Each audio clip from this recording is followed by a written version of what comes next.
jadi kita termasuk timnya gubernur yang ditugaskan untuk membina semua badan lembaga keuangan mikro yang tersebar di seluruh NTB. Saya tidak pesimis ya, tapi mungkin berat itu dia kalau tidak dibekali. Karena dengan pembekalan yang kita lakukan seperti ini, belum juga kita bisa rasakan setahun, 2 tahun, 3 tahun. Iya, yang jelas ini bukan harus instan. Nah, itulah sebabnya beberapa dari yang sudah kita bentuk di Jogja dulu ini ada yang sudah ditingkatkan statusnya menjadi BPL. Wow, itu prestasi. Iya, jadi panjang memang perjalanannya. Dengan dicanangkannya Kopdes ini, perhatian pemerintah terhadap koperasi tambah bisa lebih bertambah lagi. Cuman jangan perhatiannya saja. Berbagi cerita untuk saling inspirasi. YS Podcast. Assalamualaikum warahmatullahi wabarakatuh. Jumpa lagi di YS Podcast. Kali ini pokoknya YS Podcast ini tugasnya nyulik waktu sahabat-sahabat Bang YS ini. Alhamdulillah sudah hadir. Ini sohib saya yang cukup lama sudah bergelut di bidang radio, kemudian pindah lagi. Pokoknya kita kulik hari ini ya aktivitas beliau ya. Haji Ruliana. Assalamualaikum Bang Haji. Waalaikumsalam. Sehat? Alhamdulillah sehat. Ini melihat Bang Haji ini pokoknya kita selalu ikut semangat ini. Luar biasa aktivitas beliau.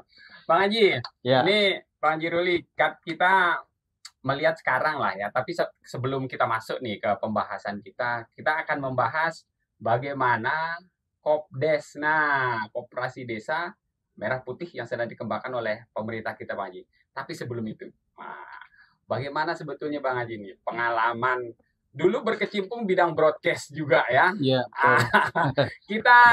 Kita kembali dulu nih. Ya. Dulu sebelum ke Koperasi Katala nih, Bang Haji menjadi penyiar radio, mengelola radio dan lain-lain sebagainya. Oke, bagaimana aktivitasnya dulu Bang Haji? Ya. Jadi mungkin yang lebih tepat.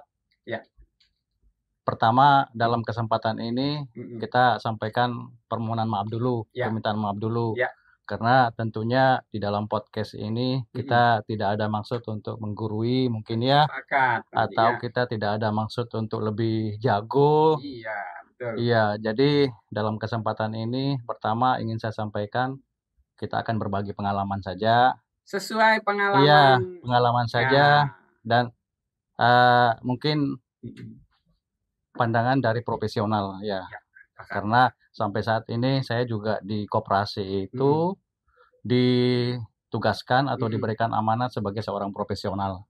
Itu dia. Jadi masuknya juga pintu profesional. Iya, masuknya pintu profesional. Jadi kita tidak memihak ada politik, ada apa gitu dia, tapi kita melihat secara profesional gitu dia. Nah, awal mula kita coba terjun ke dalam lembaga keuangan mikro ini pada saat saya tamat kuliah. Pada saat tamat kuliah. Kalau SMA saya di SMA 1 dulu. Tahun 89 tamat.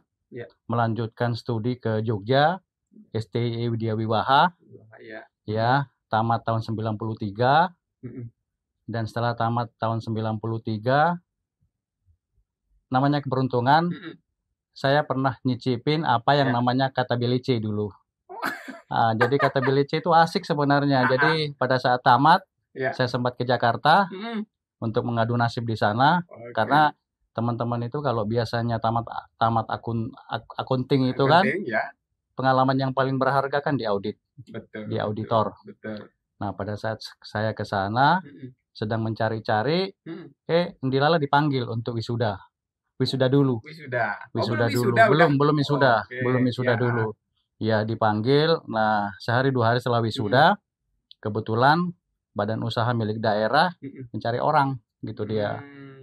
Nah mencari orang dan kebetulan salah satu pemegang, salah satu komisaris yang ada di BUMD pada saat itu adalah salah satu dosen yang ada di UGM. Akhirnya saya termasuk yang direkomendasikan karena pada saat itu saya termasuk lulusan tercepat. Ya jadi 3,5 saya sudah selesai dulu S1. Nah pada saat itu saya direkomendasikan diberikan kata BLC surat Surat, enggak tahu saya apa isinya, tiba-tiba diamplopin. Surat itu saya bawa ke Bank NTB. Setelah dibaca oleh komisaris Bank NTB, ditawarin kapan mulai kerja. Wow. Gitu dia. Jadi saya pikir enak banget ya kata Belice ini gitu dia. Nah, oke, saya jawab begini. Oke, akhirnya saya diminta bersiap untuk segera masuk dan untuk segera masuk ke pendidikan. Iya. Jadi pendidikan. Jadi dia sampaikan, Pak, kami ini dari Bank NTB mensupport badan usaha milik daerah miliknya pemerintah provinsi. Yang namanya pada saat itu adalah BUKP. Badan Usaha Kredit Pedesaan. Jadi lembaga keuangan mikro itu dibentuk dan didirikan oleh pemerintah provinsi DIY untuk ditempatkan di setiap kecamatan yang ada di provinsi daerah istimewa Yogyakarta. Tujuannya satu memberantas rentenir.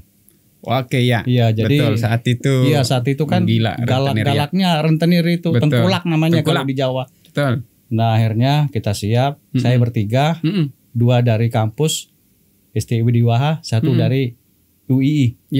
Yang diberikan kata BLC dulu. Nah, akhirnya pertama sekali itu kita dikirim ke Jawa Tengah.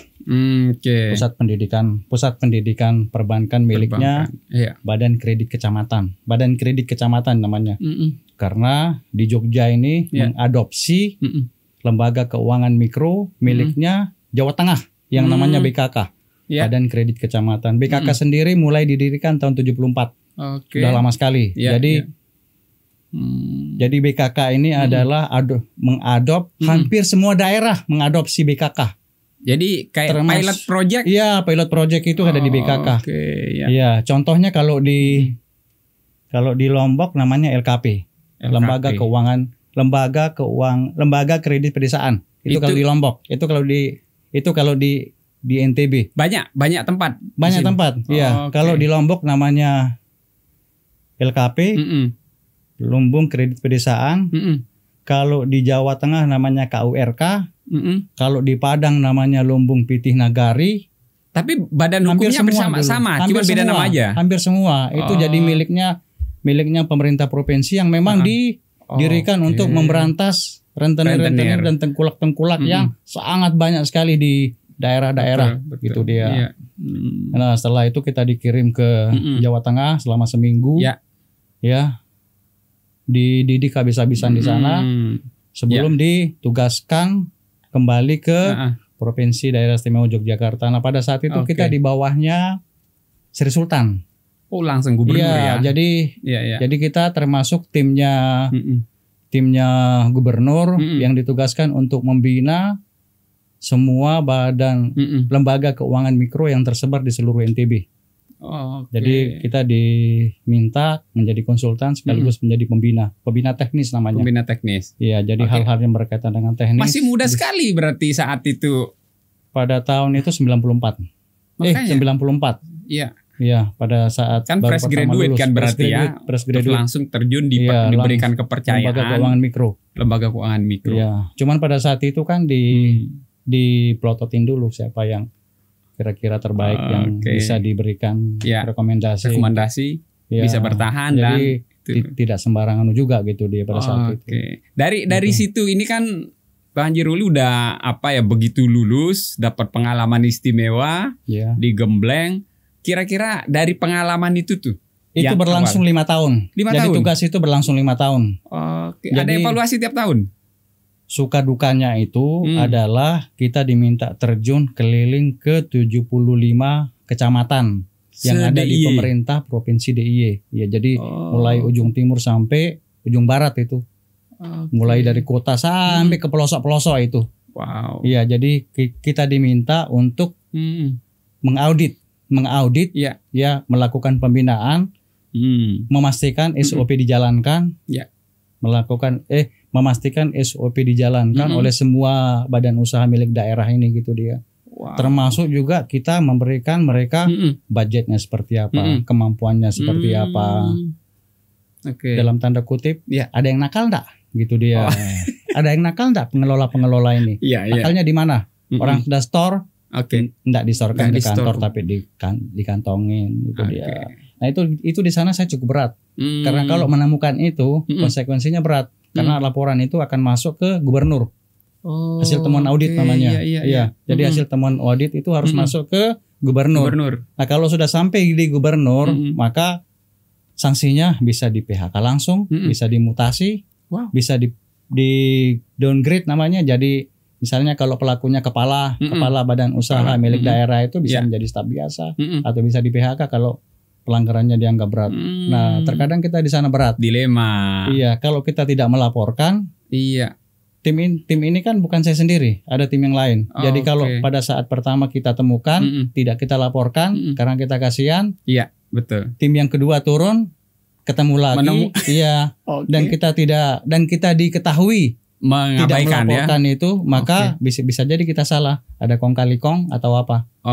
Nah di sana cukup berat juga karena kalau kita tidak menyampaikan itu, sanksi ada di kita. Tapi kalau kita menyampaikan, konsekuensinya dapurnya akan hilang. Wow, dilema. Tapi inilah integritas. Itulah integritas. Ya, berat itu. Jadi saya rasa Bang Haji banyak belajar di situ. Banyak belajar. Karena jiwa muda kan. Iya. Jadi berkelananya ini masih cukup tinggi. Jadi kalau masih labil lah kalau kita bilang ini. Tapi dengan ujian-ujian yang seperti itu mampu dilewati 5 tahun. Tapi pada saat itu salah satu manfaat yang sangat besar kita sambil belajar namanya. Karena apa namanya SDM oleh pemerintah provinsi DIY itu sangat diperhatikan. Misalnya banyak itu pendidikan-pendidikan yang saya ikuti kemarin itu kan mereka telaten. Memberikan kita pendidikan ini pendidikan yang berkaitan dengan audit. Dan pemeriksaan, dasar-dasar perbankan yang lebih kuat. Dikirim studi banding ke Jawa Timur, ke Jawa Barat, ke Jawa Tengah, sampai ke Bali itu dia. Untuk melihat pencapaian-pencapaiannya seperti apa. Dari evaluasi kita, yang terbaik dalam pengelolaan lembaga keuangan mikro seperti ini adalah Bali. Ya, karena dia kadang-kadang apa namanya, masyarakatnya itu banyak uangnya. Jadi dia nyimpen di sana dan orang-orang di sana jarang minjem. Itu dia. Cuman dia pusing itu uang ini akan disalurkan gitu dia. Uang itu akan disalurkan kemana. Jadi dan di sana yang besar sekali perannya adalah kepala Banjar desa ya. Betul. Nah, Banjar desa. Banjar desa itu yang sangat berperan sekali. Sehingga misalnya begini. Dalam satu Banjar namanya ada yang nakal. Anggota Banjarnya ini nakal. Dia pernah dibiayai oleh LKP. LKP kan miliknya desa juga. Tapi dia nunggak. Itu diumumin di Banjar desa itu. Itu enggak sanggup dia itu. Malunya minta ampun itu. Itu sanksi jadi hampir sosial. nggak ada tunggakan. Beda di tempat-tempat lain. Kayak awik-awik ya. Awik-awik desa. Jadi itu yang terbaik saya ke dulu pada saat saya masih di Jogja, saya ke Lombok untuk evaluasi. Saya ke Jawa Timur, saya ke BKK, saya ke Bandung itu dulu. Tapi nemu di Bali yang terbaik itu Bali. Wow. LPD namanya kalau di Bali. Wow, luar biasa sekali Bang Haji. Perjalanan itu pada akhirnya mengantarkan Side ke memang udah dunia profesional di luar. Kemudian kepikiran pulang nggak? Nah, pada saat itu sebenarnya kalau kenyamanan Jogja itu nggak ada kalah. Jadi sulit kita mau pulang. Jadi betul. Saya sampai berkeluarga di sana, punya anak di sana. Berat untuk pulang dari sana. Apalagi meninggalkan pekerjaan. Betul.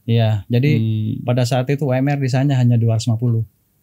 Memang di sana rendah, tapi kenyamanan itu luar biasa. Dan 250.000 loh, tapi kita sudah nyaman. Biaya hidup kan rendah di situ betul. Apalagi pada saat itu saya sudah bisa terima gaji sampai 500, 600 atau sampai 3 kali UMR lah itu pada saat itu gitu dia. Jadi sesungguhnya saya merasa nyaman. Cuman pada saat itu ada musibah. Orang tua meninggal.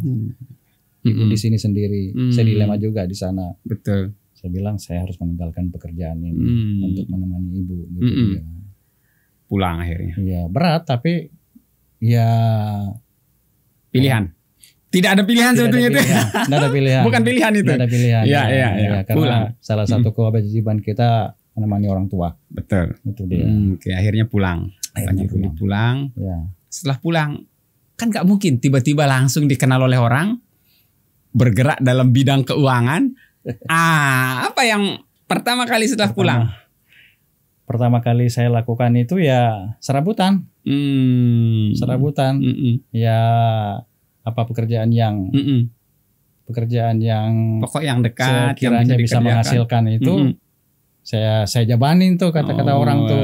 Misalnya, wah saya sudah, saya coba untuk jaga wartel sudah. Itu dia dari konsultan, dari konsultan menjadi penjaga wartel sudah saya lakonin. Terus dari konsultan menjadi penghitung kayu sebelum dikirim itu. Kan dulu kan booming itu kayu-kayu dari Kalimantan, kayu dari Kalimantan betul. Kayu-kayu dari Sumbawa itu kan banyak dikirim itu lagi booming kayu. Iya, betul. Nah, terus penagih hutang juga kan kayu-kayu ini kan sudah dikirim ke A, ke B, ke C. Tapi kan belum dibayar saat dikirim kan? Iya, belum dibayar gitu dia. Iya, tugas kita nagih juga gitu dia. Luar biasa. Pada saat itu ya sudah.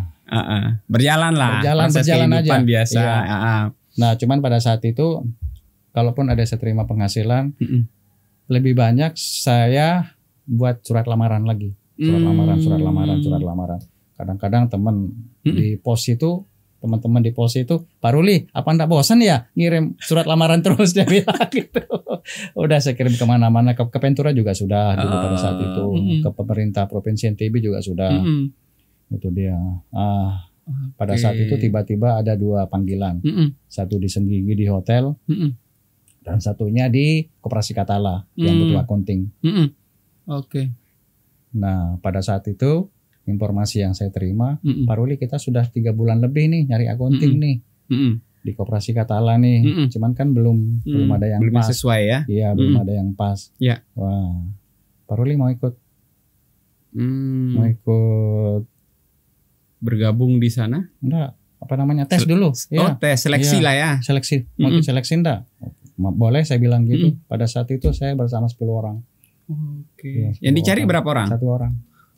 10 orang itu. Ada titipan, ada apa, tapi saya enggak ada titipan. 10%. Saya coba aja, itu dia. Saya coba aja. Saya coba aja ya, mudah-mudahan. Nah, pada saat itu dari 10 itu alhamdulillah saya diterima sendiri. Wow. Iya, itu pertama kali. Nah, tapi yang banyak membantu adalah pengalaman selama 5 tahun ini. Pasti itu. Ya. Jadi pengalaman kan pertama saya dilihatkan kan memang kerjaan saya sehari-hari seperti ini gitu. Iya, betul. Jadi itu sangat mensupport. Jadi tes itu saya pikir sih ini kerjaan sehari-hari ini gitu dia. Nah, pada saat itu saya diterima sendiri. Itu dia. Pada saat saya diterima sendiri, saya gajinya segini, 3 kali UMR juga tuh pada saat itu. Memang beda hitungan di sana. 3 kali UMR. Dan Pak Ruli harus bersedia masuk camp ya, dia bilang gitu. Masuk camp di dalam.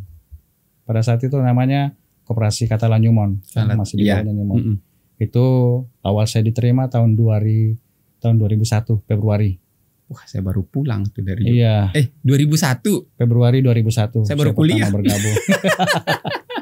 Iya. Februari 2001 saya mulai bergabung. Nah, pada saat itu saya juga tidak menghadapi hal yang tidak mudah.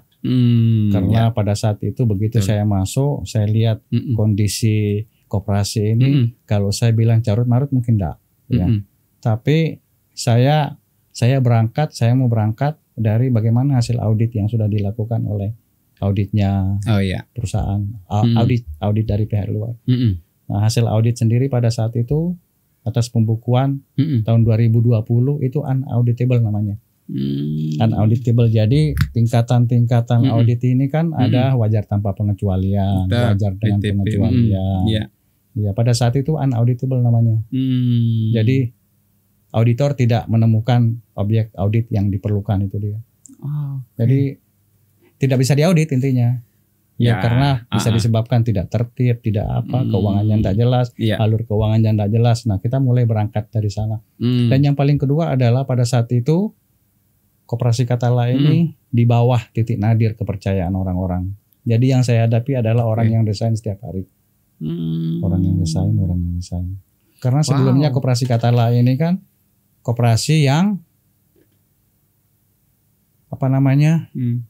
koperasi karyawan ini dibina langsung oleh perusahaan.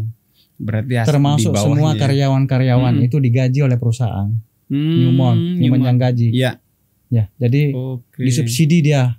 Jadi jiwa fightingnya kan kurang. Ya, karena dia saya akan dapat untung berapa, saya dapat untung 100, saya dapat untung 1 juta, gaji saya kan tetap. Betul, saya rugi juga tetap digaji gitu dia. Betul. Nah, itu dia. Jadi pada saat itu sebenarnya banyak pekerjaan yang dikerjakan oleh koperasi tapi kan tidak maksimal hasilnya, bahkan rugi, kehilangan aset. Banyak aset yang hilang. Nah, pada saat itu saya masuk itu cuma 300 juta asetnya koperasi Katalim pada saat itu. Dengan saya harus menghadapi orang yang resign tiap hari. Iya. Orang yang resign tiap hari gitu dia. Jadi ada 2, 3, 5. Boleh saya katakan tidak sehat lah. Tidak sehat. Ya, tidak sehat.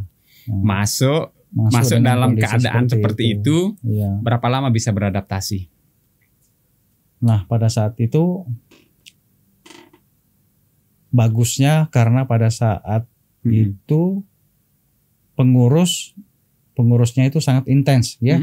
Intens dan orang-orang yang punya pandangan jauh ke depan, mikirnya koperasi seperti visioner apa. Lah. Iya, visioner itu dia.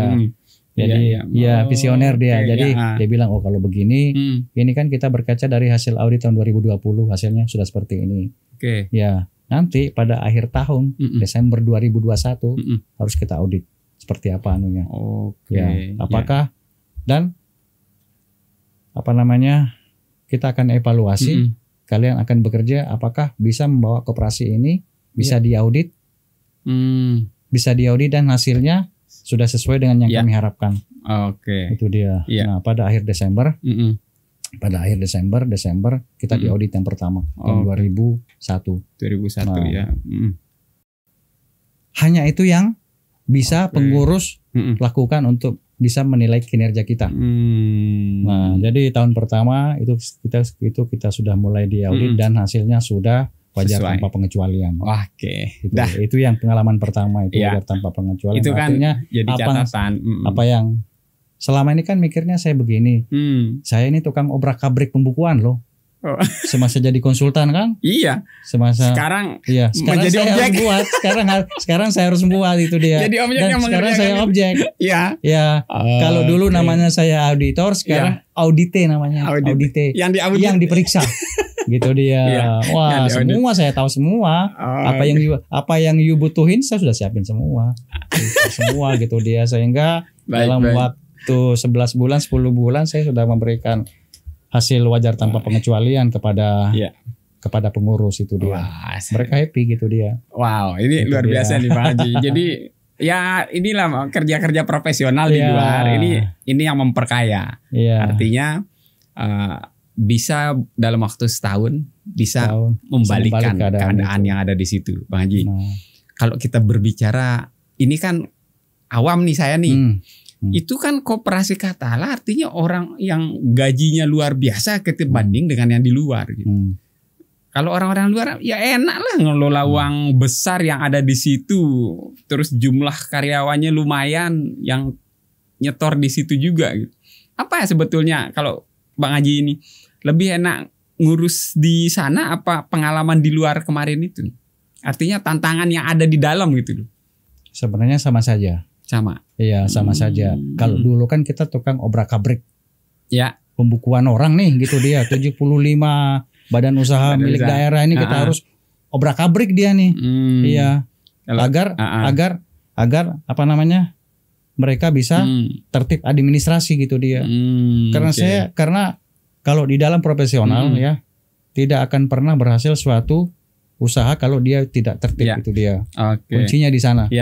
Nah, jadi kita coba tahun pertama ini berhasil, tapi jangan dibayangkan kita langsung enak-enak di sana, berjuang dulu nih, memulihkan kepercayaan, memulihkan kepercayaan anggota yang tiap hari keluar, itu dia. Dan bagaimana caranya mengelola ini agar benar-benar tertib administrasi dan bisa diaudit, itu dia. Nah, itulah saya gunakan ilmu-ilmu saya selama 5 tahun ini, bagaimana menata ini agar tahun pertama saya sudah bisa memperoleh hasil audit yang terbaik, gitu dia. Iya, terserah dia kan sebenarnya hasil audit itu kan dia tidak melihat untung atau rugi, tapi tertib administrasinya. Transparan. Iya, transparan. Betul. Nah, inilah bekal kita mulai berangkat nih. Pada saat itu karyawan kita hanya berapa orang juga. Nggak sampai 10 orang, 5 orang aja. Iya, jaga toko 1, jaga toko 2, gudang 1, manajer sama saya. Gitu dia 5 orang aja. Berlima ya. Iya, 5 orang aja. Itu dia. Iya. Dan ruangan kita ya mohon maaf cuma 3 kali 4 mungkin dikasih, disiapkan oleh perusahaan pada saat itu di dalam. Jadi tidak mudah juga. Bang Ruli, jadi pengalaman ini kan oke lah, Bang Ruli ini sudah bisa membalikan keadaan. Sekarang kalau kita bergeser sedikit temanya nih, bahwa pengalaman Bang Ruli mengelola Katala, ini kan sekarang ini sudah mulai lagi. Pemerintah menggenjot koperasi desa Merah Putih, Kopdes Merah Putih. Bayangan Bang Ruli ini apakah semudah itu memberikan modal ke desa? Nih, uang misalnya 1 miliar. Kalian kelola di desa, beri manfaat yang sebanyak-banyaknya. Sebetulnya bagaimana mengelola koperasi? Apakah koperasi itu betul-betul modal dari anggota kah? Atau memang butuh suntikan dana besar dari luar, Bang Ruli? Koperasi itu kan sebenarnya milik bersama. Milik bersama. Iya, milik bersama. Dari anggota untuk anggota. Itu dia. Kalau mengacu undang-undang sebelum Ciptaker, ya, undang-undang. Itu kan disyaratkan untuk sekelompok orang dulu. Jadi sekelompok orang yang punya pemahaman bersama akan diperlukan suatu koperasi, suatu lembaga yang bisa tempat menaungi kita, gitu dia. Ayo sepakat yuk kita buat koperasi, gitu dia. Berarti bahasa anunya kan sederhananya kan mulai dari bawah tuh kita, mulai dari bawah. Kepentingan kita anggotanya berarti kan? Saya teman-teman, kayaknya kita perlu koperasi deh, gitu dia. Nah, sebagai ujung tombak kita kemana-mana kalau kita lagi nyari duit nih, gitu dia. Karena akhirnya saya ajak si A, si B, si C, si D, sampailah 20 orang. Ya, dimulai dengan kita musyawarah dulu. Kita apa nih? Bidang usahanya apa? Seperti apa? Ayo kita undang bapak-bapak dinas dong. Yang mendampingi kita dalam pembentukan koperasi ini, itu dia. Mulanya kan seperti itu koperasi itu. Langkah awal. Langkah awalnya. Sebenarnya mendirikan koperasi itu memang dari bawah. Dari bawah. Jadi kita sudah sepakat nih 20 orang nih kita buat koperasi yuk. Misinya ini, bidang usahanya ini, Kita sepakat loh ya. Bapak yang jadi ketuanya, gitu dia yang akan memimpin kita. Jadi kita sepakat juga ini yang menjadi bendaharanya nih, karena kita lihat kompetensinya ada. Gitu. Pemilihan pengurus dari anggota ya. Dari anggota dulu semua, itu baru diakte notariskan. Itu dia. Badan hukum, jadi badan hukum ya. Jadi badan hukum. Akte notaris inilah yang akan kepake terus sampai kapanpun, itu dia. Iya, karena ini akan masuk ke bank, akan masuk kemana-mana, akan masuk dan aspek inilah yang dinamakan aspek legalitasnya. Arti pendiriannya. Jadi jelas ya awal atau embrionya lah. Embrio sebuah koperasi itu memang berawal dari bawah. Dari kesepakatan bersama. Kalau melihat yang sekarang, setelah mungkin ada pertimbangan, pemerintah. Pada saya kalau dari saya selaku gerakan koperasi, profesional nih. Tentu saya happy. Happy-nya ya mudah-mudahan dengan dicanangkannya koperasi desa ini artinya perhatian pemerintah terhadap pelaku-pelaku koperasi. Nantinya baik Kopdes maupun koperasi-koperasi yang sudah eksis ya bisa lebih besar lagi. Yang bisa lebih besar lagi. Yang dituangkan ke dalam regulasi-regulasi yang bisa dijalankan oleh bank. Jadi karena saya kepikir angin segar ya? Iya, angin segar. Karena saya kepikir begini, kita Katala ya, mohon maaf, yang punya asetnya miliaran ya, puluhan miliar ya, begitu susah masuk ke bank. Serius? Begitu susah masuk ke bank saat ini gitu dia. Wow. Apalagi koperasi-koperasi desa yang pertama dibuat, bidang usahanya kita belum tahu, kegiatan usahanya selama satu periode seperti apa, akan menguntungkan atau tidak gitu dia. Apakah dia akan segampang itu masuk ke bank? Ya, sedangkan kita yang sudah eksis, apa yang kurang? Kegiatan usaha sudah jelas. Iya. Laporan keuangan yang diminta oleh bank 20 tahun terakhir kita bisa sajikan. Oke. Tapi tetap 5 tahun terakhir tetap kita sajikan. Tidak mudah. Audit transparan kita bisa sajikan, itu dia. Kalau ini kita bawa ke bank pasti belum cukup. Masih diperlukan yang namanya jaminan fix berupa tanah gitu dia. Masih diperlukan.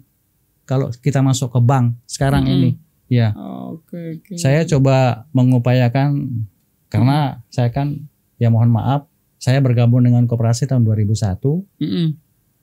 Sekarang sudah 25 tahun, gitu dia. Ia mengelola koperasi. Ada kalanya akses bank itu gampang, ada kalanya susah. Angin-anginan ini. Iya, ada kalanya susah. Saya pernah mendapatkan kemudahan akses bank itu dari tahun 2005 sampai tahun 2020. Iya. Ya. Saya pernah mendapat kemudahan itu dan saya pernah mendapat pembiayaan dari bank hampir 330 miliar. 330 miliar. Ya. Itu saya dapatkan dari CIMB Niaga 45 miliar dibukain plafon. Wow. BSM 25 miliar, Bank Mega 10 miliar. Itu dulu. Yang paling wah itu ada namanya bank BKI namanya, Badan Kesejahteraan Ekonomi, saya dibukain open limit. Why? Open limit. Nah, ada juga banknya Haritano Sudibyo, MNC Bank. Ya, saya pernah dapat plafon juga 25 miliar. Itu dia. Tapi peruntukannya hanya bisa disalurkan kepada anggota. Ya, hanya bisa disalurkan kepada anggota. Jadi bank akan mentransfer sejumlah uang kepada langsung ke end user namanya anggota. Kita hanya menagih. Oh gitu. Kita hanya menagih. Nah pada saat itu kurang lebih saya terima hampir 330 miliar dan lunas semua di tahun 2020. Berapa tahun? Dari 2005. 15 tahun saya kelola. 15 tahun. Iya. 330 miliar. Ya. Pada saat itu lagi booming bank membantu koperasi untuk disalurkan kepada anggota. Pada saat itu hampir boomingnya dan besarannya juga sama yang kita salurkan kepada bank miliknya Tembagapura. Wow. Koperasi Tembagapura. Tapi luar biasa. Mereka kena musibah. Ada tunggakan di sana kurang lebih 40 miliar sampai saat ini. Kredit macet lah kalau kita sebut ya. Tidak terbayar. Itulah yang menyebabkan kebijakan untuk memberikan penyaluran kepada semua koperasi close. Itu dievaluasi berarti. Dia mulai dari kena sana. Dampak. Betul. Jadi tanpa melihat mana koperasi yang baik, koperasi yang begini, akhirnya kebijakan itu di-freeze dia, tutup. Itu dia. Sampai sekarang belum kebuka. Belum masalahnya kebuka. Berarti ya. Iya, belum kebuka. Jadi pengalaman itu Bang Ruli mengelola 15 tahun 300 miliar dan alhamdulillah lancar kan? Lancar. Kalau dikata tahun 2020 semua. Oh, berarti azas manfaatnya cukup dirasakan oleh anggota kan? Nah, sehingga pengelolaannya juga betul. Pihak bank merasa puas. Artinya kepercayaan besar dengan 300 saya rasa koperasi jarang ada koperasi yang bisa seperti itu Bang Ruli. Nah, atas apa yang Bang Ruli sudah lakukan nih, perjalanan panjang Bang Ruli, apa pengalaman berkesan, apresiasi lah kalau saya katakan, sehingga pihak luar itu ini luar biasa mengelola. Nah, apa prestasi, boleh saya katakan prestasi lah, prestasi katalah yang membuat Bang Ruli merasa perjalanan panjang saya dan teman-teman mengelola akhirnya dilirik, akhirnya diberi apresiasi. Pada saat pertama saya bergabung itu kan tahun 2021. Iya. Saya butuh 3 tahun untuk mendapatkan penghargaan nasional. Butuh 3 tahun dari kementerian masuk kategori koperasi berprestasi nasional. Itu dia. Langsung level nasional. Iya, langsung nasional itu dia. Jadi pada tahun 2003 kita mendapatkan penghargaan berupa koperasi terbaik konsumen nasional di Jakarta. Karena apa? Karena jumlah uang yang beredar atau apa? Saya tidak tahu juga. Itu dia ya. Okay. Ya. Itu tahun 2023. 3 tahun kemudian, 3 tahun kemudian, ya, saya juga mengantarkan pengurus koperasi untuk menjadikan ketua pengurus pada saat itu sebagai tokoh nasional, pengelola koperasi. Ya. Wow. Ada fotonya? Nggak dapat foto pada saat itu. Oke. Nggak ada fotonya. Cuman ada sertifikatnya. Boleh. Nanti izin spill ya. Oke. 2026. 2026. Nah, setelah 2006 gitu. 2006. 3 tahun kita diberikan penghargaan sebagai ketua pengurusnya didaulat sebagai tokoh nasional gerakan koperasi. Nah, 4 tahun kemudian tahun 2010 kita diberikan penghargaan lagi koperasi konsumen berprestasi nasional. Pada saat itu di tahun yang sama saya dapat 2 koperasi berprestasi nasional, koperasi konsumen berprestasi nasional, dan mendapatkan koperasi award. Koperasi award itu adalah koperasi yang diberikan sebagai penghargaan tertinggi.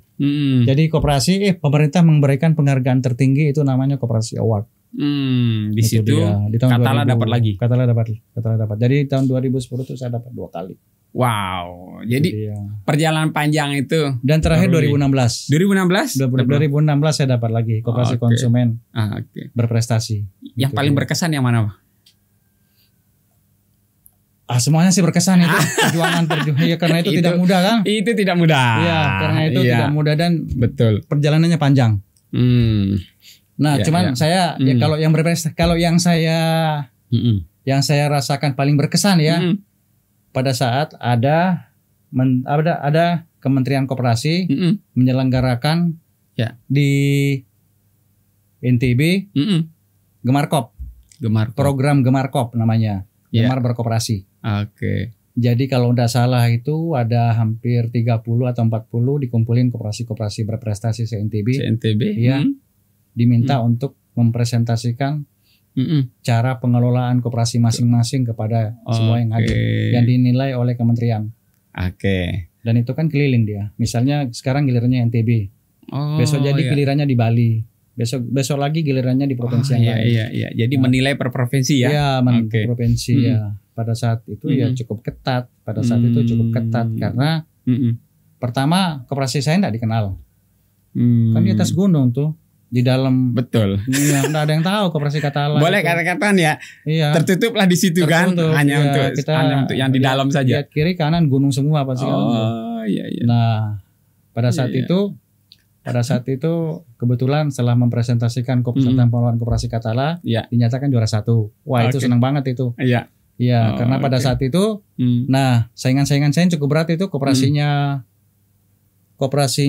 Biomedika ya, Rumah Sakit Biomedika. Itu saingan saya di bawahnya tapi dia. Koperasi KS Urinjani ya, yang besar ya. Ya, KS Urinjani. Koperasi yang besar. Terus ada koperasinya Lombok Raya juga ada gitu dia. Lombok Raya gitu dia yang cukup dikenal di sini. Dan panjang pengalamannya semua gitu dia. Tapi Katala menjadi nomor 1 pada saat itu. Maka saya ceritakan juga. Kita mulai dari audit. Yang saya pegang itu adalah auditnya 2001 sampai 2000. Pada saat itu tanpa pernah tidak dilakukan audit. Artinya diaudit terus tiap tahun dan hasilnya selalu wajar tanpa pengecualian sampai tahun 2024 yang terbaru. Wow, ini enaknya kalau koperasi dikelola oleh auditor. Jadi luar biasa. Nyambung cerita. Setelah kewajiban saya lunas ke semua bank, di sana saya mulai tertatih-tatih. Karena semua bank masih menutup akses itu. Nah, secercah harapan pada saat itu saya ketemu dengan salah satu rekan asuransi. Pak Ruli, coba masukkan di LPDB. LPDB itu adalah lembaga pengelola dana bergulir. Lembaga pengelola dana bergulir miliknya kementerian. Kementerian punya. Oke. Kementerian punya. Kementerian Keuangan? Iya, Kementerian Koperasi. Koperasi. Pada saat itu saya sudah pesimis. Pesimis juga karena saya juga pernah mengajukan yang serupa. Tolak. Yang serupa kurang lebih 10 tahun ditolak. Karena pada saat itu cara kerjanya sama dengan bank, minta juga sertifikat. Dia punya sertifikat tanah mana? Ada jaminan juga ya? Iya, pada saat itu saya sudah pesimis. Akhirnya coba aja Pak Ruli, yang penting berjuang dulu. Pada saat itu kan begitu banyak pekerjaan nih saya dapat nih gitu dia. Pada saat COVID itu. Oke. Ya, pada saat COVID saya harus menyediakan kurang lebih 1.000 makanan setiap hari. Ya, saya harus menyiapkan segala macam pengadaan barang-barang yang ada di koperasi pada saat itu. Saya kesulitan. Nah, saya cobalah masuk ke sana. Coba masuk. Tapi saya bilang saya pesimis nih berhasil atau enggak. Coba aja Pak Ruri. Nanti kita backup, dia bilang. Modal ragu? Karena pada saat itu belum ada koperasi yang dapat. Di NTB belum ada yang dapat. Pada saat itu. Tapi tetap semangat mencoba. Tetap semangat, saya coba. Akhirnya saya dipertemukan dengan LPDB wilayah Surabaya. LPDB wilayah Surabaya. Pada saat itu sudah tidak ada lagi zaman-zaman dahulu kita harus siapin berbendel-bendel dokumen itu. Dokumen ya. Iya, mereka sistem buka akun aja. Cepat masuk ya. Begitu ya. Cepat itu. Artinya ya saya coba aja bismillah saya bilang. Nah, minta juga jaminan tapi. Minta juga jaminan. Ya, tapi jaminannya ada namanya kalau di bank itu 1 lawan 1. Artinya jaminan 1 miliar, pembiayaan 1 miliar. Gitu dia. Nah, pada saat itu ada ketentuan di LPDB hanya 20% dari jaminan. Ya, misalnya kalau jaminan kita 1M bisa dapat 4 miliar. Ya. Gitu. Akhirnya saya coba. Bergulir, ada angin bagus, ada angin Pak Ruli, ini kita sudah proses begini, masuk ke komite, masuk ke apa, dan alhamdulillah berhasil. Dapat berapa? Pertama saya dapat itu 4,5 miliar. Nah, tapi ya pada saat itu kan uang negara ini nih. Iya. Uang negara nih. Betul, kelola. Ya, walaupun jumlahnya tidak tapi saya juga optimis sih karena insya Allah dana sebesar ini pasti akan dikelola dengan amanah. Ya. Karena sebelumnya kan saya sudah kelola 300 ya. Tidak ada apa-apanya ini kalau saya kecil sekali. Iya. Dan yang kedua, dana ini diperuntukkan untuk sektor real. Sektor real itu bidang artinya seperti itu. Sektor real itu non pembiayaan ke anggota.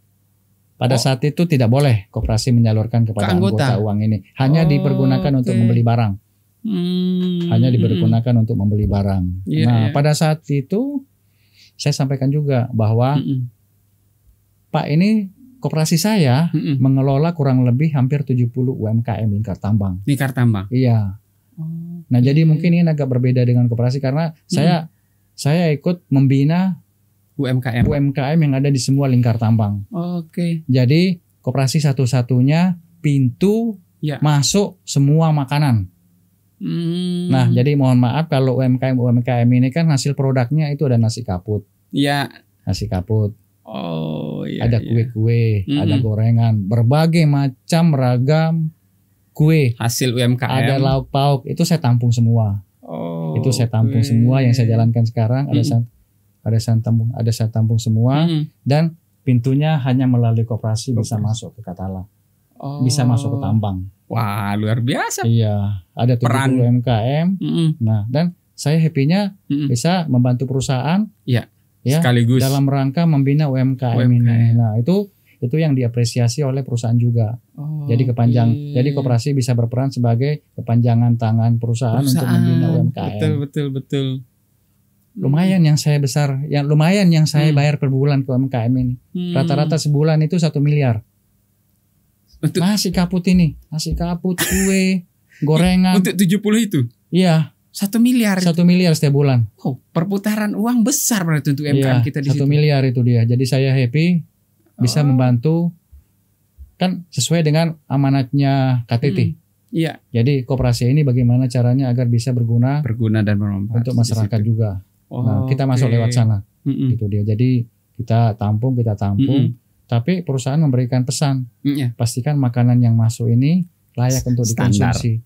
Layak untuk dikonsumsi. Itulah sebabnya perusahaan tetap turun tangan juga. Oke, pendampingan dengan melakukan makanan-makanan ini disampel untuk diperiksa per 3 bulan. Jadi memastikan makanan-makanan ini terbebas dari toleransi toleransi ada bakterial apa segala macam itu. Ada toleransinya semua. Jadi setelah dievaluasi oleh BPOM biasanya ini kadarnya ada yang melebihi, kita stop. Gitu sampai dinyatakan sesuai dengan baru toleransi standar makanan yang sehat baru bisa masuk gitu dia. Oke. Jadi berperan ganda ini ya. Iya, jadi UMKM. Jadi itu sebabnya Koperasi Katala termasuk darlingnya kementerian. Karena melihat peran-peran seperti ini gitu dia. Nah, itu baru satu. Dari makanan basah nih. Nah, ada juga makanan-makanan yang melalui masuk koperasi itu kayak bangsa-bangsa kerupuk gitu dia. Kerupuk. Untuk oleh-oleh juga lah ya di dalam itu ya. Kerupuk. Dan jangan lupa orang kita sama orang Jawa tradisi makannya sama. Makan itu harus sama ada kerupuk itu dia. Nah, itu dia. Menarik. Jadi itu masuk. Jadi saya bisa bayar sampai 200-300an juta itu sebulan. Iya. Khusus untuk kerupukan keripik-keripik ya. Bangsa kerupuk-kerupuk itu. Ada kerupuk ada kerupuk pisang, kerupuk terasi, kerupuk apa segala macam itu. Oke. Itu dia. Jadi 1 miliar lebih lah ya. 1 miliar lebih. Ini kita untuk bayar. Di bidang apa? Termasuk bidang ini UMKM. Wow, ini UMKM. Keberadaan Katala ini tidak hanya berdampak untuk anggota, tapi bisa berdampak untuk kehidupan UMKM bisnis itu. Dan dari perjalanan panjang koperasi mengelola retail itu dia. Oke. Artinya kita jadi mungkin begini kesannya teman-teman kan Katala enak. Itu makanya di benak saya. Tidak enak karena kita itu diminta untuk profesionalnya harus ada, pengalaman harus ada, pengalaman pengelolaan seperti apa, dan yang paling penting tidak ada isu gitu dia. Iya, tidak ada isu gitu dia dengan hal-hal seperti ini memastikan kepatuhan kita terhadap segala macam ketentuan yang ada dalam perusahaan. Jadi dari sana dianggap memiliki kompetensi, akhirnya kita diberikan lagi kepercayaan oleh perusahaan itu untuk mengelola beberapa toko. Jadi yang dari satu toko di tahun 2023 itu kita diberikan hampir 7 toko yang kita kelola dalam tambang. Di dalam tambang itu sekarang ada 7?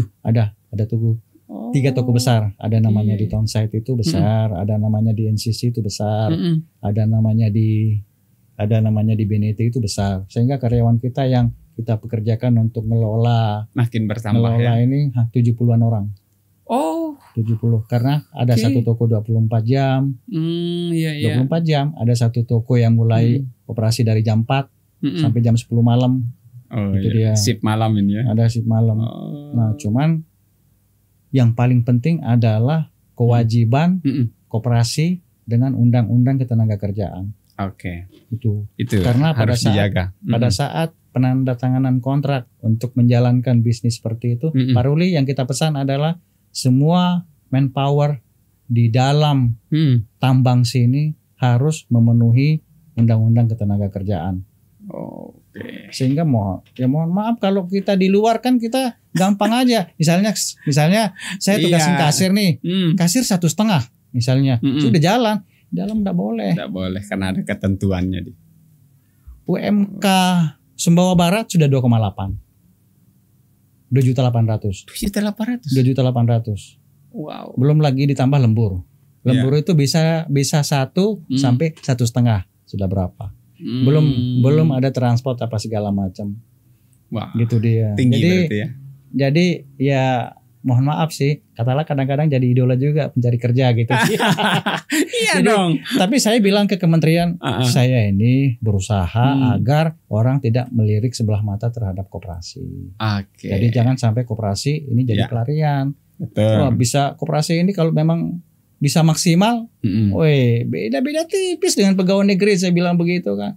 Ya, yang penting kalian menunjukkan kemampuan, amanah, jujur apa segala macam, kerja terus. Ini yang bisa diceritakan ini sahabat ya podcast, ini pengalaman panjang. Pengalaman panjang 5 tahun auditor mengaudit, pada akhirnya masuk ke lembaga itu. Terjun sebagai yang diaudit. Perjalanan panjang 25 tahun ini, Bang Ruli. 30 tahun. Iya, 30 tahun totalnya ya mengelola. Berkecimpung di bidang keuangan lah, boleh saya katakan ini. Perjalanan panjang ini dengan adanya koperasi desa nanti. Nah, Bang Ruli, apa yang kira-kira boleh saya katakan ini udah praktisi profesional lah, tips dan triks. Nah, ini kan akan ada koperasi desa. Ini kan banyak orang baru yang akan terjun dengan banyak yang akan setiap desa coba akan ada. Nah, kalau boleh saya katakan panduan singkat. Nah, apa yang tips-tips di awal yang bisa dilakukan oleh pengelola koperasi untuk mulai menjalankan koperasi ini atas pengalaman profesional. Ya. Ini pandangan profesional ya. Profesional. Ya. Nah, kalau kesan ya, kalau harapan saya tinggi. Itu dia. Ya. Karena mudah-mudahan dengan dicanangkannya Kopdes ini, perhatian pemerintah terhadap koperasi bertambah ya. Bisa lebih bertambah lagi. Cuman jangan perhatiannya saja kalau tidak imbangi atau di dalam regulasinya.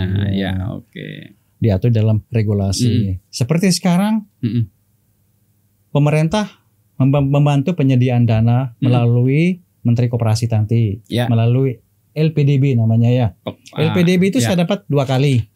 Tahun 2021 itu saya dapat 4,5. Tahun 2023 saya dapat 7 miliar. Sudah lunas semua gitu dia. Sudah lunas semua dan koperasi yang paling pertama mendapatkan budget sebesar itu Koperasi Katala. Iya, Koperasi Katala dan satu-satunya koperasi yang diberikan mengelola untuk sektor konsumen. Pecah telur namanya tuh. Sehingga itu yang digolkan itu kan sebenarnya ada mindset yang berbeda sebenarnya. Mereka lebih menginginkan LPDB memberikan koperasi yang berhubungan langsung dengan UMKM. UMKM itu sektor real. Seperti kita ngambil produknya, kita ngambil semua. Dan Katala melakukan itu. Ya, dan itu kita sudah lakukan. Nah, cuman regulasinya sekarang ada hambatan lagi. Ada lagi nih. Iya, ada hambatan lagi. LPDB ini sebenarnya titik harapan yang sangat cerah ini nih untuk teman-teman gerakan koperasi. Nah, cuman ada beberapa koperasi yang pernah mendapat pembiayaan serupa. Gimana nasibnya? Kalau saya bilang tidak amanah mungkin kurang tepat. Tapi kalau saya bilang ada kendala di pasar, kendala di pasar ini kan kita tidak bisa tentukan nih. Betul. Besok kondisinya begini, lusa kondisinya begini. Situasi nasional global bisa juga. Iya, akhirnya banyak teman-teman yang gagal bayar koperasi. Yang saya tangkap informasinya, sehingga kebijakan ini kembali berubah. Yang sekiranya dulu kita bisa siapkan 20%, kita sudah bisa mengakses. Sekarang 1 lawan 1. Informasinya saya dapatkan minggu terakhir. Kita tempias juga. Padahal saya on proses sekarang 10 miliar. Jadi jaminan harus gitu dia. Koperasi mana yang punya jaminan sampai 10 miliar di luar, di lapangan? Tidak bisa. Iya, nah itu aksesnya. Jadi kita tertatih-tatih nih gitu dia. Iya. Nah, jadi saat ini kalau karyawan saya kurang lebih 100-an orang. Total 100-an? Iya, 100-an orang. Nah, artinya di satu sisi tanggung jawab saya kan besar. Misalnya apa tanggung jawabnya? Pak Ruli, pokoknya harus mencari kegiatan usaha yang bisa menghasilkan kurang lebih sampai keuntungan itu 600-700 juta setiap bulan. Karena saya punya kewajiban membayar gaji sampai 500 juta setiap bulan untuk semua. Iya. Karena itu tadi. Di dalam tambang sama di luar tambang bedanya di sana. Kalau saya koperasi di luar saya gampang aja. Betul. Bayar gaji segini sesuai dengan kemampuan. Kalau di dalam nggak bisa. Sudah.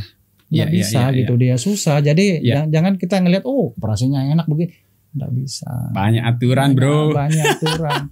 Di antaranya ada juga ketentuan yang diterapkan oleh perusahaan itu berkaitan dengan ada yang namanya PJO, penanggung jawab operasi. Penanggung jawab operasi harus dievaluasi juga setiap tahun. Kalau you dianggap tidak cakap dalam melakukan semua kepatuhan yang ada di dalam perusahaan, out. Itu dia. Jadi kita punya tantangan dua nih, bagaimana cari uang dan bagaimana mematuhi ketentuan yang ada dalam perusahaan. Itu dia. Oke. Wah. Nah, apa namanya? Nah, itu tadi yang paling yang paling berat saya rasakan. Minimal saya harus mencari untung 7,5, 500 sudah pasti bayar. Betul. Bayar gaji. Iya. Yang 250-nya saya harus memberikan keuntungan kepada perusahaan. Iya, kepada koperasi. Ya, kan saya selaku profesional juga harus begini. Sehingga ya kalau koperasi sih alhamdulillah 3 tahun 4 tahun terakhir sudah rata-rata di atas 1 miliar yang saya kasih kontribusi terhadap SAU-nya koperasi gitu dia. Wow, besar. Iya. Nah, ya. Cuman sejak kita lunasi kewajiban ke semua bank kan praktis omsetnya katalah kan menurun dong. Iya. Karena sudah lunas semua kan, tapi saya rasakan aman gitu dia. Iya. Nah, sehingga kita sekarang ngelola sekitar 20 miliar lebih gitu dia. Jadi aset yang ada berarti sekarang ya. Ada. Tapi jangan salah. Kalau dulu kita 90% ke pembiayaan kepada anggota, sekarang kita 95% pembiayaan untuk sektor real. Balik sudah ya. Balik. Tapi jangan salah, kita kelola ratusan miliar dengan kita kelola 20 miliar, SAU-nya sama SAU-nya gitu dia. Nah, jadi kita balik lagi ke Kopdes ya. Jadi harapan saya tinggi. Ya, tentu angin mudah-mudahan ini bisa menjadi regulasi baru, regulasi baru yang berpihak pada koperasi lah, yang berpihak kepada koperasi, terutama perbankan, karena perbankan itu sangat susah. Bisa. Saya kadang-kadang ke BNI, saya kadang bilang ke BNI, ke teman-teman di sana, kalian ini terlalu, saya bilang begitu. Bayangkan kalian tidak lihat rekodnya koperasi dari tahun 2001 sampai 2025, itu miliaran berputar di dalam, tapi kalian kan tidak mau bantu koperasi dalam pembiayaan. Nggak mau, saya bilang begitu. Saya juga bilang ke teman-teman dari Bank Mandiri, regulasi Pak Ruli, dia bilang gitu, regulasi ketentuannya Pak Ruli begini. Ya, kita bisa bantu kalau 1 lawan 1. Saya sudah keliling, saya ke BRI, sudah ke BS. Jadi jangan dikira saya salah satu tugas saya, tugas profesional itu adalah mencari pendanaan. Saya ke BSI sudah, ke Bank NTB sudah, ke BRI sudah, ke BNI semua sudah, ke Mandiri. Saya pakai semua, jaringan semua nih. Saya tidak sebagai orang asing masuk gitu dia, karena teman-teman semua kan, pembiayaan yang susah Pak Ruli, regulasi yang susah, karena misalnya tembus di sini sangat ingin memberikan di wilayah yang di wilayah ada kendala, misalnya di Bali, kan rata-rata saat ini kan wilayah di Bali semua yang korlap. Iya, itu dia. Itu susahnya tuh.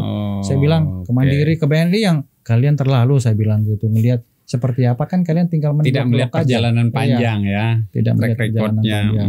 Nah, saya temukan titik harapan di LPDB, tapi kan seminggu terakhir ini saya baru tahu, saya shock juga kan, karena ada pengajuan kita 10 miliar yang harus terhenti di sana. Yang harus terhenti di sana. Nah, kalau saya berbagi pengalaman mengenai Kopdes mengenai Kopdes, karena saya tidak pernah terlibat atau bukan menjadi bagian dari sana. Bagian baru lah. Iya, bagian baru. Atas profesionalnya Bang Ruli. Saya lihat pertimbangan profesional yang sudah kita lakukan. Pada saat saya jadi konsultan, setiap kita membentuk lembaga keuangan mikro yang baru, karena pada saat itu saya masuk, belum ada tersedia lembaga keuangan mikro ini di 75 kecamatan. Nah, sedangkan undang-undang gubernur apa namanya? Pergub atau apa dulu? Pergubnya Provinsi DIY itu mewajibkan semua kecamatan harus ada. Nah, bagi kecamatan ini ya yang belum memiliki itu, maka tugas kita lah yang mengawal. Nah, bagaimana caranya? Pertama yang dilakukan saat itu tentu saya percaya karena kita sebelumnya kan sudah melakukan pengkajian nih, seperti apa di Jawa Timur, seperti apa di BKK, seperti apa di Jawa Timur. Nah, yang pertama dilakukan tentunya open recruitment. Nah, saya enggak temukan itu di Kopdes itu ada seperti itu gitu dia. Artinya yang memang orang punya kompetensi yang akan direkrut itu dia. Dan yang kedua, kalau sudah dinyatakan diterima, ada lagi satu wadah yang mereka siapkan, namanya Pusdiklat. Artinya mereka akan dimasukkan ke pusat pendidikan pelatihan dulu ya. Selama seminggu gitu dia. Dibekali ilmu nih. Dibekali dia. Di dalam itu akan diajari yang kalian lakukan adalah ini. Tugasnya Yu sebagai ketua seperti ini. Tugasnya Yu sebagai bendahara seperti ini. Tugasnya Yu sebagai pembukuan seperti ini gitu dia. Ditugasi dia. Bagaimana caranya terjun ke masyarakat, apa yang harus dilakukan. Nah, kalau sudah tamat di dalam ini selama seminggu, tugas pemberi kerja ini adalah menyiapkan kantor gitu dia. Kantor. Fasilitas kantor. Fasilitas. Karena tahu orang diterjunkan belum tentu bisa cari uang sekarang kan. Betul. Belum tentu bisa cari kondisi uang. Juga. Itu dia kondisinya. Mereka dibekali dengan kantor yang disubsidi selama 2 tahun. 2 tahun. Jadi Yu hanya kerja saja. Itu dia. Yu hanya kerja saja 2 tahun. Dikasih juga misalnya komputernya apa yang segala macam atau yang fasilitas lengkap dulu lah ya. Fasilitas dia. Jadi dia tidak mikir itu. Mereka kerja saja dulu. Nah, setelah dibekali semua komputernya, yang paling penting gaji. Iya dong.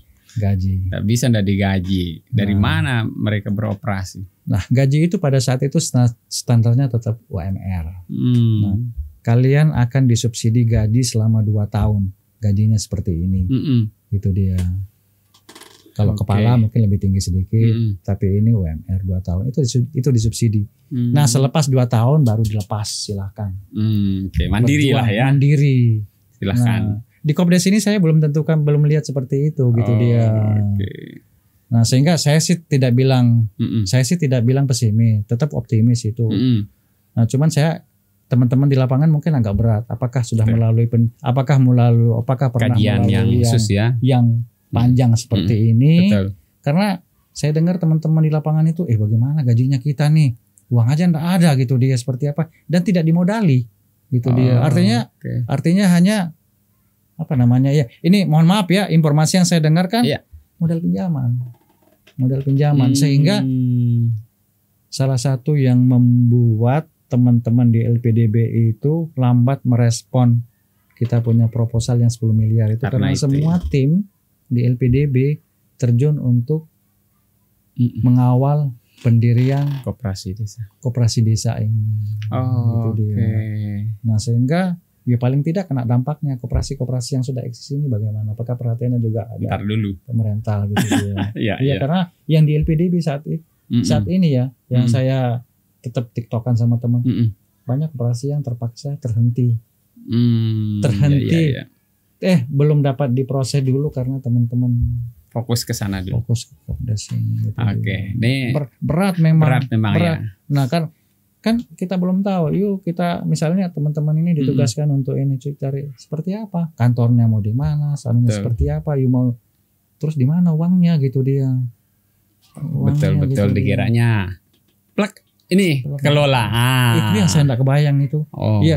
Saya dengan 1000 permintaan maaf. Saya sudah lakukan yang selama 5 tahun pembentukan yang seperti ini, ditambah dengan pengalaman yang karena yang saya rasakan ya, pekerjaan itu kita dapatkan atas trust orang kepada kita, kepercayaan orang kepada kita gitu dia. Berarti ada track record yang panjang dulu kita bangun dulu. Ada track record yang panjang, yang sangat panjang. Nah, belum lagi ketahuan korlapnya siapa nih yang bertanggung jawab untuk menjalankan ini kepada siapa. Kalau dulu saya itu 5 tahun itu di lapangan saja kerjanya. Dari satu BUKP ke BUKP yang lain. Saya hanya di kantor itu hari Jumat langsung buat laporan. Kalau Senin sampai Kamis itu keliling untuk memastikan. Karena banyak, ada yang tidak tertib administrasi, ada yang tidak dibekali dengan banyak kendala pengetahuan itu dia dibekali.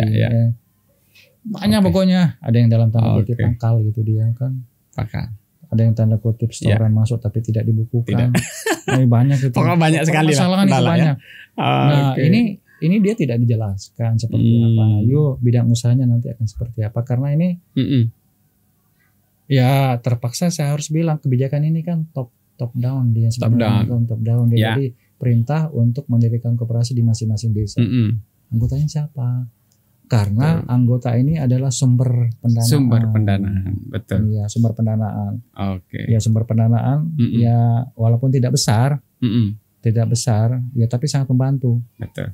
Misalnya di koperasi kita iurannya kan kecil aja, 175.000 per orang kali 700 orang misalnya kan itu yang kita peroleh dana segar setiap bulan, tapi kan sangat terbatas. Betul. Gitu dia. Okay. Nah, itu sebabnya di samping kita ngelola retail, kita juga diberikan amanah untuk menyediakan kebutuhan pokok untuk perusahaan di semua area. Nah, itu perjuangan panjang juga. Iya kan. Iya, karena 20 tahun saya ngelola, 3 tahun terakhir saya baru dapat tuh. Wow. Itu dia. 3 tahun terakhir saya baru dapat. Nah, itu kita punya kewajiban untuk menyediakan kopi, gula, air itu. Kopi, gula, air tapi untuk seluruh area. Area yang bekerja kan di dalam hampir 35.000 orang bekerja sekarang. Ya, tapi itu pun apa namanya, nilai tagihannya tidak besar juga. Rata-rata 1 miliar juga tagihannya per bulan itu dia. Jadi itu yang pokoknya itu tadi bagaimana kita harus berimprovisasi, mencari sumber kegiatan, mencari keuntungan kan kita kewajibannya banyak nih, kewajiban untuk bayar karyawan, belum BPJS, belum apa segala macam gitu dia. Kayaknya ini pengelolaan keuangan yang cukup ketat. Nah, itu harus kuat. Harus kuat itu dia. Wah, ini planning yang cukup panjang juga ini. Itu yang kadang-kadang saya merasa saya tidak pesimis ya, tapi mungkin berat itu dia kalau tidak dibekali. Kalau dibekali karena dengan pembekalan yang kita lakukan seperti ini belum juga kita bisa rasakan setahun, 2 tahun, 3 tahun nih. Oke. Yang jelas ini bukan harus instan. Instan. Nah, itulah sebabnya beberapa dari yang sudah kita bentuk di Jogja dulu ini ada yang sudah ditingkatkan statusnya menjadi BPL. Wow, itu prestasi. Iya, jadi panjang memang perjalanannya, panjang berkaitan dengan ada regulasi harus begini. Oke. Wow, luar biasa nih cerita dari nol lah. Nih, berbicara tentang profesional, berbicara tentang praktisi, bagaimana sebuah koperasi bisa eksis, tidak dibentuk kemudian setahun 2 tahun hilang kabarnya. Nah, Bang Ruli sudah menceritakan ini dari nol sampai sekarang dikelola dengan omset yang sangat luar biasa. Closing statementnya, Bang Ruli, bisa ngadap kamera yang ini, bagaimana pesan Bang Ruli baik kaitan dengan koperasi desa ataupun pesan bagaimana mengelola sebuah koperasi. Silakan Bang. Pada saat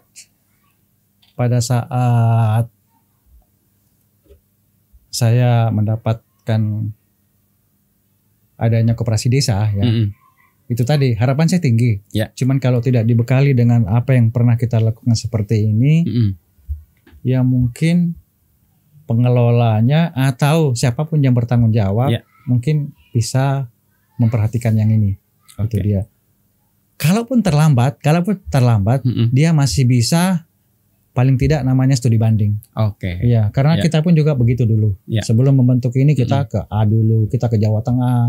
Tapi ini kan budgetnya enggak ada. Ya, budgetnya enggak ada. Maka saya pikir cari koperasi-koperasi yang sekiranya dekat, yang pengelolaannya bagus, bawa ke sana gitu dia. Bawa ke sana. Penanggung jawabnya loh ya. Saya enggak tahu penanggung jawabnya siapa. Mungkin dalam hal ini gubernur. Dialihkan ke bupati gitu dia. Ya, membentuk koperasi-koperasi ini apa yang harus dilakukan, pembukaannya akan seperti apa, segmentasinya seperti apa. Karena koperasi Katala ini kan kalau di saya komplit ya. Kalau di saya komplit. Kita berkecimpung di pembiayaan ya. Kita di toko juga kita di accountingnya juga UMKM juga Ya, UMKM-nya juga gitu dia. Dan bila perlu ya saya tidak mau katakan belajar ya gitu dia. Belajar bagaimana untuk mengelola ini, mengelola ini. Ya bila perlu bekerja sama gitu dia. Ada enggak gitu dia. Pintunya dulu kan, harus begini gitu ya. Karena kita tidak bisa menyebut saya mau gajinya segini gitu dia, enggak bisa. Enggak bisa. Kita di awal itu enggak bisa itu. Apalagi ini sudah pasti tidak disubsidi. Nah, ada subsidi pertama. Permodalan bank permodalannya juga seperti apa? Belum jelas juga. saya kembali lagi tadi, apakah kita yang sudah 25 tahun berkecimpung seperti ini masih susah. Itu dia. Ya. Sehingga kita melihat apakah Kopdes ini akan benar-benar diperhatikan dan dibuatkan regulasi khusus sehingga punya akses ke bank atau ke LPDB. Kita tunggu ya. Harus belajar pokoknya, harus belajar. Ya. Terus selain itu ya kerja keras. Kerja keras kan ini kita belum tahu marketnya siapa. Betul. Nah, tapi beberapa koperasi desa ini kan yang saya dapat informasi sudah banyak yang katanya pinjaman online. Aduh, saya pikir masih jauh lah. Jauh gitu ya. Karena kalau mau masuk ke ranah itu nanti apa namanya, marketnya bukan UMKM lagi, tapi Gen Z namanya ya. Iya, Gen Z. Iya, Gen Z namanya ya, yang nyoba-nyoba begini, nyoba-nyoba UMKM apa taunya begini. Sebagai pelajaran aja, pengalaman saya ngelola pembiayaan juga ya, sudah 25 tahun. Itu ada miliaran juga yang kita tidak bisa tagih. Iya, walaupun sudah penandatanganan akad, ada jaminan aja bicara pendam, lewat juga. Itu dia, apalagi yang kita bermain di dunia maya. Ya. Dan jangan lupa sistem itu mahal. Apakah kita sudah punya perangkatnya? Iya. Pinjol-pinjol ini kan luar biasa perangkatnya. Mereka. Iya. Perangkatnya luar biasa, orang di belakangnya luar biasa, debt kolektornya luar biasa gitu. Betul. Apakah kita mau main di sana? Itu dia. Sektorilnya apakah akan bisa dikelola dengan baik? Kita main di sektoril aja. Karena pengalaman saya di lembaga keuangan mikro di Jogja itu saya keluar masuk pasar kok juga. Membantu lagi dan memprofil nasabahnya. Apakah memang dia bisa dianggap gagal bayar atau tidak gitu dia. Memang itu. Jadi kerja keras, jangan malu bertanya gitu dia. Dan yang paling penting jangan gaji dulu ya. Kalau ngelihat sudah gaji tuh aduh enggak lah gitu dia. Sepakat. Wah, luar biasa. Ini yang bisa dibagi oleh Bang Ruli. Jangan lihat gaji. Yang pertama ya, bekerjalah. Pada akhirnya apa yang kita lakukan itu akan kembali ke kita ya. Betul. Betul. Baik kita kerjakan akan dapat baik. Kerja keras yang kita lakukan akan lagi hasilnya juga akan lebih baik daripada kita biasa-biasa saja.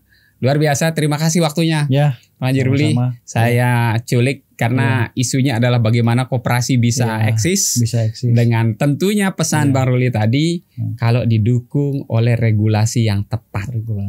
Itu intinya nih pesan beliau, bagaimana regulasi bisa berpihak dan ini akan memberi manfaat yang luar biasa.